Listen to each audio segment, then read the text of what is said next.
औज़ुबिल्लाहिमिनश्शैतानिर्रजीम बिस्मिल्लाहिर्रहमानिर्रहीम। आज की क्लास हमारे पास चैप्टर नंबर 2 की सेकंड क्लास है।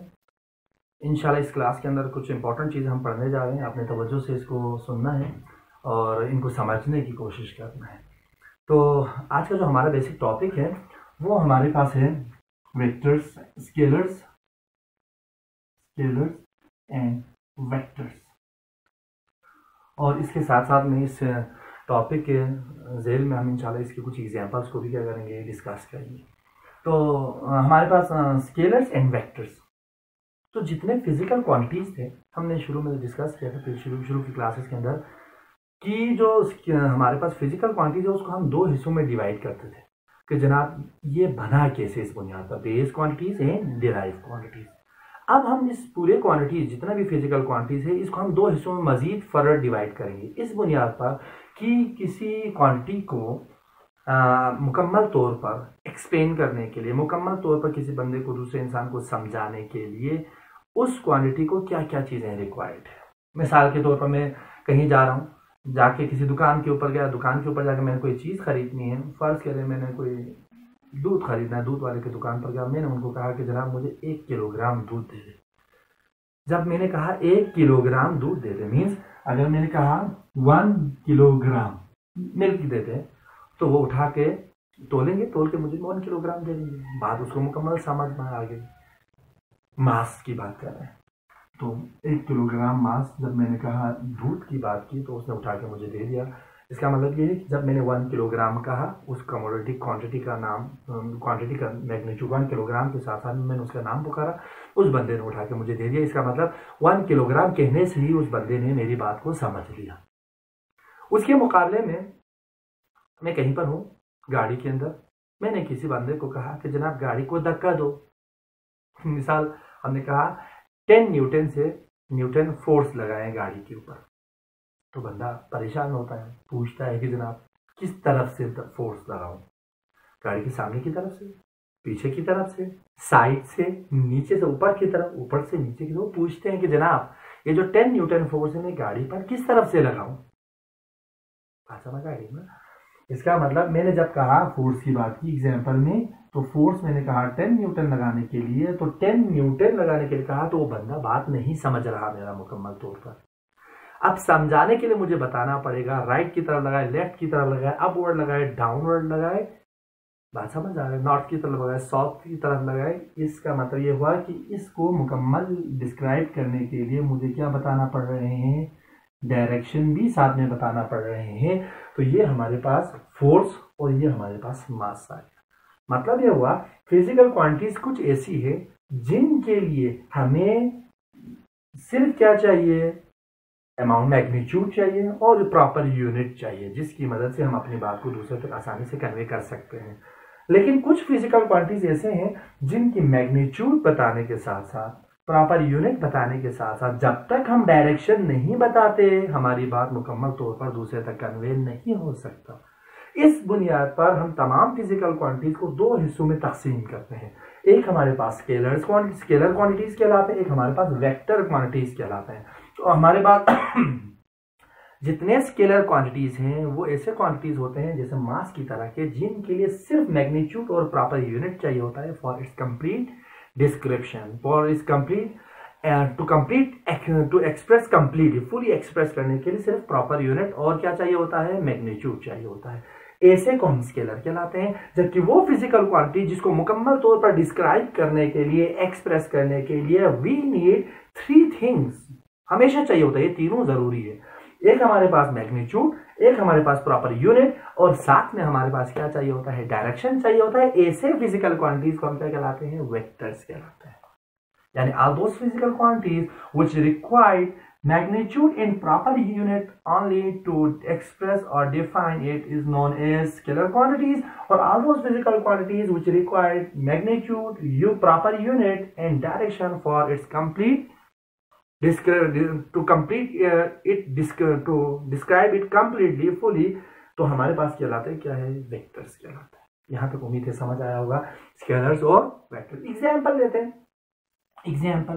एग्जाम्पल लेते हैं तो मिसाल के तौर पर स्केलर्स की एग्जाम्पल अगर हम लेते हैं तो मास, अभी जैसे हमने लिखा मास आ गया जनाब हमारे पास टाइम आ गया, टेम्परेचर आया, और बहुत सारे हैं लेकिन हमें उन सब को डिस्कस नहीं करना। टेम्परेचर आया, स्पीड आया, एक्सेट्रा, ये हमारे पास कहलाता है क्या है, स्केलर क्वांटिटी। इनको डिस्क्राइब करने के लिए हमें सिर्फ यूनिट और मैग्नीट्यूड चाहिए होता है, प्रॉपर यूनिट और मैग्नीट्यूड। जबकि वेक्टर्स की अगर हम एग्जांपल में लेते हैं तो ये एग्जांपल है हमारे पास, इनकी एग्जांपल लेते हैं वेक्टर्स की, तो वेक्टर्स की एग्जांपल के अंदर हमारे पास क्या है जनाब, सिंपल से अगर शुरू करते हैं तो हमें डिस्प्लेसमेंट है, डिस्प्लेसमेंट जनाब, हमारे पास वेलोसिटी, वेलोसिटी, फोर्स, एक्सेलरेशन, और बहुत सारे हैं लेकिन फिलहाल यहीं तक काफी, एक्सेलरेशन, ठीक है जी। ये हमारे पास एग्जाम्पल आ गया स्केलर और वेक्टर्स की कुछ एग्जाम्पल्स। उम्मीद है यहाँ तक समझ आया होगा। अब स्केलर से हमें ज़्यादा कुछ लेना देना नहीं, क्योंकि हमने कहा इसके अंदर जस्ट यही चाहिए होता है कि मैग्नीट्यूड और यूनिट, जो कि हमने पिछले टॉपिक के अंदर अच्छे से हमने क्या की है समझ लीजिए। अब आते हैं कि जनाब वेक्टर्स की बारी। वेक्टर्स हमारे पास प्रेजेंट कैसे करें, how to present, how we present vectors. Vectors को हम प्रेजेंट या एक्सप्रेस कैसे करते हैं, तो सिंपल सा है। पहले हम एनालिटिकली देखते हैं, एनालिटिकली वेक्टर्स को अगर हम दिखाते हैं तो हमेशा एनालिटिकली वेक्टर्स को दिखाने के लिए हम अगर फर्स्ट करिए ए है, इसके ऊपर एक बाहर एरो लगाते हैं, ये हमारे पास वेक्टर है, ठीक। ए नहीं, अल्फाबेट नहीं है, बल्कि ये क्या है, वेक्टर है। अच्छा, अगर फर्स्ट करें कोई वेक्टर बी है तो बी के सामने लगा हुआ है तो ये वेक्टर है। अगर कोई एफ वेक्टर है, एफ के ऊपर एरो लगा है तो ये वेक्टर, फोर्स है। इसी तरह अगर ए के ऊपर वेक्टर लिखा हुआ है स्मॉल, एक्सेलरेशन वेक्टर है। ये एनालिटिकली दिखाने का तरीका है, ठीक। हमारे काम को करेंगे।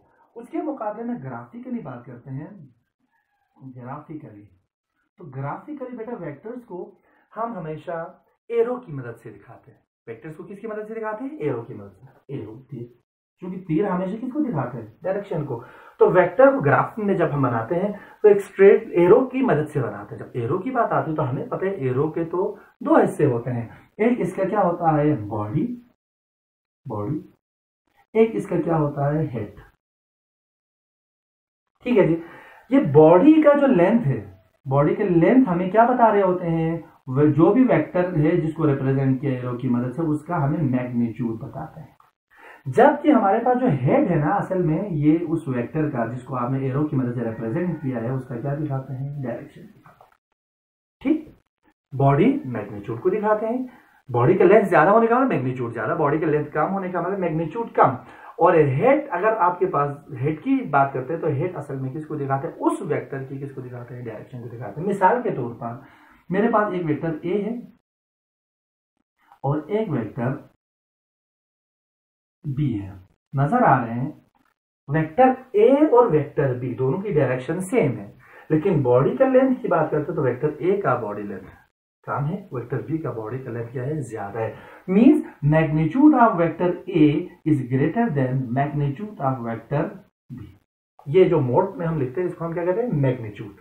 ए का मैग्नीट्यूड, सॉरी उल्टा लिखा ना, ए का मैग्नीट्यूड कम है जबकि बी का मैग्नीट्यूड आपके पास क्या है, ज्यादा है।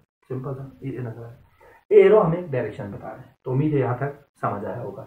अब उसके बाद डायरेक्शन की बात करते हैं, तो डायरेक्शन की बात करते हैं तो हमारे पास डायरेक्शन देखने के लिए नॉर्थ साउथ ईस्ट वेस्ट है। इसको दिखाते कैसे हैं, तो हमने कहा कि जनाब ए से लकीर बनाते हैं, तो यहां लिखा north south east and west. Direction को फिजिकली भी देख सकते हैं। हम जब छोटे होते थे उस वक्त हमारे असातिज़ा ने ऐसे ही पढ़ाया था, जब बहुत छोटे थे, कहा गया कि जरा बच्चों को ले गया सुबह में असेंबली के फौरन बाद, किसके लिए, डायरेक्शन सिखाने के। आज भी आते वो डायरेक्शन का तरीका वाकई वो अच्छे से सिखाया था टीचर ने, खुदा रहमत करे, अभी भी सलामत है। तो क्या क्या लेकर के असेंबली के बाद तमाम बच्चों को कहा कि जनाब अपना मुंह उस तरफ करें जिस तरफ से सूरज निकलते हैं। तो बच्चे तो सुबह स्कूल जल्दी जाते हैं, तो सूरज निकलने की जगह का तो उनको कम से कम मालूम होता है।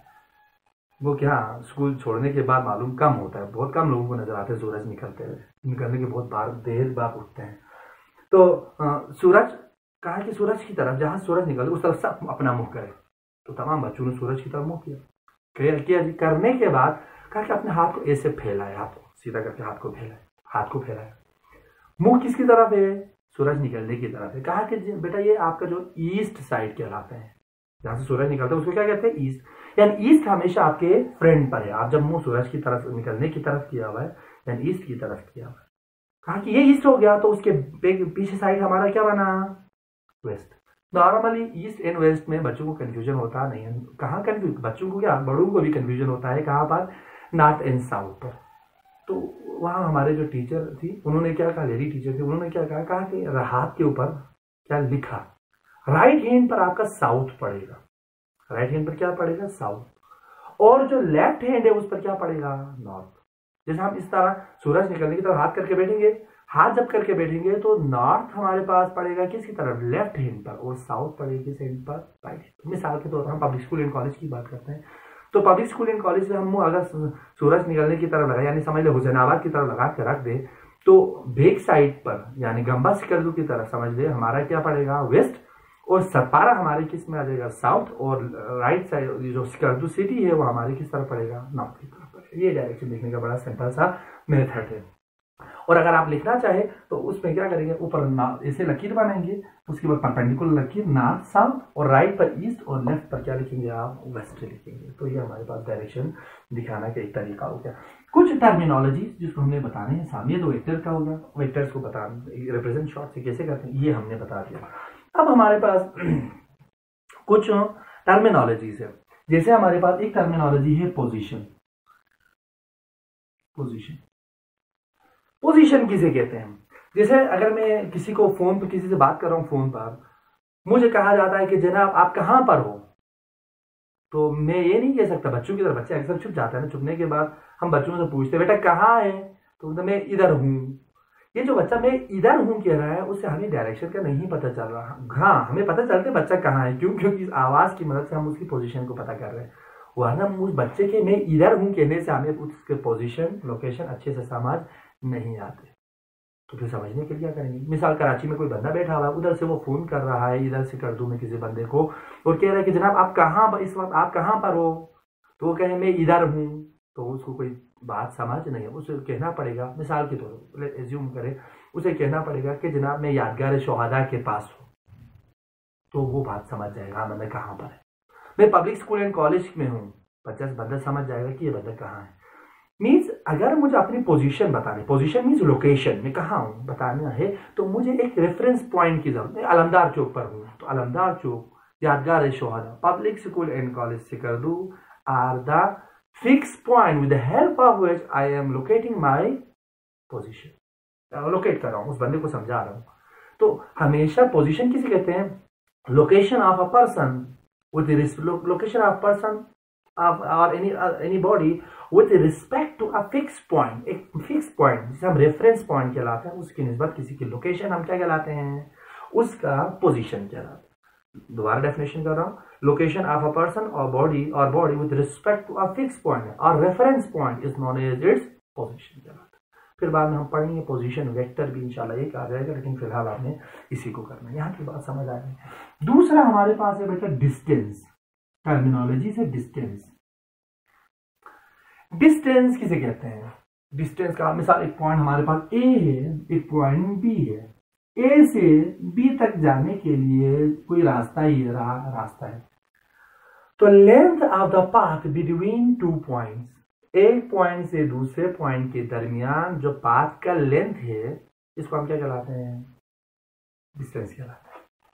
Distance is the length of path between two points. अच्छा, यहां तक हो गया सिंपल सा। ये डिस्टेंस हमारे पास नॉर्मली हम एस से दिखाते हैं और इसको डी से भी दिखाते हैं। इसको नापते हैं एसआई यूनिट। इसका एसआई यूनिट क्या है हमारे पास? एसआई यूनिट मीटर है, हम मीटर में नापते हैं इसको। इसकी कोई डायरेक्शन नहीं होती, मीन्स ये हमारे पास स्केलर क्वांटिटी है, स्केलर क्वांटिटी है। यहां तक हो गया। Distance length of the path between two points, और ये हमारे पास एस या डी से हम इसको रिप्रेजेंट करते हैं, दिखाते हैं, और इसका एसआई यूनिट हमारे पास मीटर है और ये हमारे पास स्केलर क्वांटिटी है। ठीक है जी, ये हो गया डिस्टेंस का। इसके मुकाबले में अगर बात करते हैं, एक और है हमारे पास displacement. Displacement, displacement is a vector quantity. Displacement हमारे पास क्या है, वेक्टर क्वांटिटी है। कहलाते किसे है, shortest distance between 2 point, 2 points के दरमियान कम से कम फासला, शॉर्टेस्ट डिस्टेंस क्या कहलाते हैं, डिस्प्लेसमेंट कहलाता है। यानी अगर इस रास्ते से बंदा आए इधर तक, तो इस रास्ते का जो लेंथ है डिस्टेंस कहेंगे, इधर से इधर तक का जो शॉर्टेस्ट डिस्टेंस लेंथ पाथ है, यानी distance length of the shortest, क्या length of the shortest path between 2 points is known as displacement. इसको भी हम दिखाते हैं एस और डी से, बट इसकी एस और डी के ऊपर एक एरो लगाते हैं, ये रहा एक एरो लगाते हैं। ये हमारे पास क्या आ गया, डिस्प्लेसमेंट। इसका एसआई यूनिट दोबारा मीटर है, और इसका एसआई यूनिट क्या है बेटा, एसआई यूनिट सिस्टम इंटरनेशनल का जो स्टैंडर्ड यूनिट है वो हमारे पास मीटर है, इसका डिनोट करते हैं एम से। और ये हमारे पास कौन सी क्वांटिटी है, वेक्टर क्वांटिटी है, इसकी डायरेक्शन होती है वेक्टर क्वांटिटी। अब ये वेक्टर क्वांटिटी तो डायरेक्शन किस तरफ से किस तरफ होगी, तो अगर बॉडी ए से बी की तरफ जा रहा है तो डिस्प्लेसमेंट एस की direction from A to B होगी। अगर बॉडी बी से ए की तरफ आ रहा है तो डिस्प्लेसमेंट की डायरेक्शन फ्रॉम बी टू ए होगी। मींस डिस्प्लेसमेंट की डायरेक्शन हमेशा इन द डायरेक्शन ऑफ क्या होता है, मोशन होता है। मिसाल इस बॉल मार्कर को मैं नीचे की तरफ गिरा रहा हूं, तो मार्कर ऊपर से नीचे की तरफ जा रहा है, तो उसकी डिस्प्लेसमेंट की डायरेक्शन अप से डाउन की तरफ है। मार्कर को ऊपर की तरफ फेंक दूं स्ट्रेट, तो मार्कर ऊपर की तरफ जा रहा है, तो डिस्प्लेसमेंट की डायरेक्शन नीचे से ऊपर की तरफ है। तो हमेशा the direction of displacement is always in the direction of motion. ठीक हो गया, तो यहां तक उम्मीद है बात समझ आ गई। अब सवाल एक पूछते हैं, चले जी, एक एफ ये रहा, एक एफ ये रहा, इन दोनों में फर्क क्या है। तो हम कहेंगे ये वाला एफ असल में ये तो अल्फाबेट हो सकता है, लेकिन यहाँ फिजिक्स में तो हम अल्फाबेट से तो कोई नहीं खेलते। तो ये एफ हमारे पास मैग्नीट्यूड है, ये एफ क्या है हमारे पास, फोर्स का मैग्नीट्यूड है। इस एफ को हम ऐसे भी लिख सकते हैं, नॉर्मली इस तरह से भी लिखते हैं, इस तरह से भी लिखते हैं, लेकिन फॉर हमारी सेक ऑफ सिंपलिसिटी के लिए हम इस मोड को नहीं लिखते, सिर्फ एफ लिखते हैं। जबकि ये वाला एफ हमारे पास क्या है, वेक्टर है। ठीक है जी, ये एफ का मैग्नीट्यूड, उस फोर्स वेक्टर फोर्स का मैग्नीट्यूड है, जबकि ये वाला एफ के ऊपर जो बाहर लिखा हुआ है वो खुद वेक्टर है, जिसके अंदर डायरेक्शन भी है, जिसके अंदर मैग्नीट्यूड भी है। ठीक है जी, तो यहां तक उम्मीद है बात समझ आई होगी कि वेक्टर क्वांटिटी हो गया हमारे पास डिस्प्लेसमेंट। अब सवाल पूछते हैं कि जनाब क्या ऐसा पॉसिबल है कि दो पॉइंट्स के बीच एक से ज्यादा डिस्टेंसेस हो। Yes, it is possible. सिर्फ एक से ज्यादा ना, in there are infinite distances between 2 points, possibility है, बट दो पॉइंट्स के बीच में डिस्प्लेसमेंट हमेशा क्या होगी, एक हो। एक तो ये हो गया। दूसरी बात, क्या डिस्टेंस और डिस्प्लेसमेंट हमेशा इक्वल हो सकते हैं। Yes, it may be equal. Linear motion में बात करें, लीनियर मोशन की, तो लीनियर मोशन में बॉडी का डिस्टेंस और उसका डिस्प्लेसमेंट हमेशा क्या होता है, एक दूसरे के इक्वल होता है। चलिए जी, यहां तक हो गया। उसके बाद हमारे पास उसके बाद बेटा हमारे पास आते हैं दो और टर्मिनोलॉजीज, जिसमें से एक हमारे पास स्पीड कहलाते हैं, एक हमारे पास वेलोसिटी कहलाते हैं। स्पीड क्या है? Speed is a physical quantity which tells us about how fast or slow a body is covering certain distance। यानी किसी डिस्टेंस को कोई बॉडी एक जगह से दूसरी जगह जाते वक्त कितना तेजी से या कितना स्लो कवर कर रहा है, इसको बताने वाला फिजिकल क्वांटिटी हमारे पास स्पीड कहलाते हैं। Speed is a physical quantity which tells us about how fast or slow a body is covering certain distance। ठीक, या आसान बुक के मुताबिक डेफिनेशन करेंगे, the rate of change of distance is known as speed. Means इसका rate of change है, तो speed को हम दिखाते हैं किससे है, v से ही दिखाते हैं, और इसको rate of change of distance है, डिस्टेंस डिवाइड बाय क्या है, टाइम। ठीक हो गया फार्मूला, स्पीड का फार्मूला। ठीक, अच्छा इसको पूरे को लिखेंगे ताकि आपको याद रहे, मुश्किल ना हो समझना। Speed is equal to distance divide by time. Speed को हम v से दिखाते हैं, डिस्टेंस को तो हम s से दिखाते हैं, और टाइम को किस दिखाते हैं, t से दिखाते हैं। इसका जो SI ये फार्मूला हो गया निकालने का, इसका SI यूनिट है हमारे पास, SI unit of speed is equal to, ये हमारे पास किसकी, ये किसके बराबर आया, स्पीड। डिस्टेंस का यूनिट आ गया बेटा मीटर, टाइम का यूनिट आ गया सेकंड, ये ऊपर चला गया तो सेकंड के ऊपर -1 मीटर पर सेकंड। चूंकि हमारे पास इसके अंदर डिस्टेंस है और टाइम है, डिस्टेंस भी हमारे पास स्केलर क्वांटिटी है और टाइम भी स्केलर क्वांटिटी है, नतीजतन स्पीड भी हमारे पास कौन सी क्वांटिटी होगी, स्केलर क्वांटिटी होगी। फिर इसमें तीन इसको मैं इधर लिख नहीं रहा, सिर्फ बता रहा हूँ। स्पीड के मजीद हम टाइप्स बना सकते हैं। इसमें एक यूनिफॉर्म स्पीड, जिसके अंदर बॉडी इक्वल डिस्टेंस को इक्वल टाइम के अंदर कवर करे, यूनिफॉर्म स्पीड। उसके बाद वेरिएबल स्पीड, जिसके अंदर बॉडी जो डिस्टेंस कवर कर रहा है हर इंटरवल में बराबर नहीं कर रहा, कभी ज्यादा कवर कर कभी कम कवर कर रहा है, ये हो गया। उसके बाद इसके अंदर इंस्टेंटेनियस स्पीड कहलाती है। अ वेरी शॉर्ट या small instant of time, body की जो स्पीड है उसका हम इंस्टेंटेनियस स्पीड कहलाता है। एक हमारे पास है average speed, total distance covered by total time taken, हमारे पास क्या कहलाते हैं, एवरेज स्पीड कहलाता है। ठीक, उसके बाद वेलोसिटी की बारी आती है। Velocity is the physical quantity which tells us about how fast or slow a body is covering certain displacement, यानी किसी डिस्प्लेसमेंट को कोई बॉडी कितना जल्दी या कितना स्लो कवर कर रहा है उसको बताने वाला फिजिकल क्वांटिटी हमारे पास वेलोसिटी कहलाते हैं। इसको निकालने का फार्मूला या वो आप बुक के मुताबिक कहेंगे तो the rate of change of displacement is known as velocity. तो वेलोसिटी असल में हमारे पास बेटा जी होते हैं किसके बराबर, displacement divide by time. Speed velocity को भी हम वहीं से ही दिखाते हैं। फिलहाल हमें वेक्टर फॉर्म में हम नहीं लिख रहे, हम स्केलर फॉर्म में लिख रहे हैं वेलोसिटी वेक्टर। तो velocity is equal to displacement द्वारा S divide by T. S भी लिख सकते हैं, इधर भी डी भी लिख सकते हैं। इसका एसआई यूनिट हमारे पास दोबारा से डिस्प्लेसमेंट का मीटर, टाइम का हमारे पास सेकेंड, तो मीटर पर सेकेंड। ये हमारे पास कौन सी है, वेक्टर क्वांटिटी है। कौन सी क्वांटिटी है, वेक्टर क्वांटिटी है। और इसकी डायरेक्शन वेक्टर है तो डायरेक्शन होगी, तो डायरेक्शन हमेशा किस में होगी, in the direction of motion. इसकी डायरेक्शन हमेशा मोशन की डायरेक्शन में होगी। तो ये हमारे पास आ गया वेलोसिटी। अब वेलोसिटी के साथ भी यही है, वेलोसिटी के अंदर भी हम देखते हैं कि दोबारा से एक तो हमारे पास आ गया uniform velocity. If the body is covering certain displacement in equal interval of time, यानी एक बॉडी है डिस्प्लेसमेंट हर 2-2 मीटर का डिस्प्लेसमेंट वो 1-1 सेकंड में कवर कर रहा है, मींस उसकी वेलोसिटी यूनिफॉर्म वेलोसिटी है। फिर वेरिएबल है, वेरिएबल वेलोसिटी के अंदर क्या होता है, बॉडी डिस्प्लेसमेंट बराबर कवर नहीं करता, कभी ज्यादा कभी कम कवर करते हैं। फिर हमारे पास दोबारा इंस्टेंटेनियस वेलोसिटी है, फिर very short interval of time जो वेलोसिटी होती है उसको इंस्टेंटेनियस वेलोसिटी कहलाते हैं। उसके बाद हमारे पास एवरेज वेलोसिटी क्या है, total displacement covered divide by total time taken is known as क्या आपके पास वो एवरेज वेलोसिटी। ठीक, तो यहां तक हो गया वेलोसिटी की बात। अब आते हैं किसकी बारी, अब आते हैं हमारे पास एक्सेलरेशन। एक्सेलरेशन क्या है, कहा कि जनाब acceleration is a physical quantity which tells us about how fast or slow the velocity of a body is changing. कितना तेजी से चेंज हो रहा है, कितना स्लो चेंज हो रहा है, इसको बताने वाला जो वेलोसिटी वो आपके पास फिजिकल क्वांटिटी है, उसको हमारे पास कहा जाता है क्या, एक्सेलरेशन कहा जाता है। या the rate of change of velocity of a body is known as its acceleration.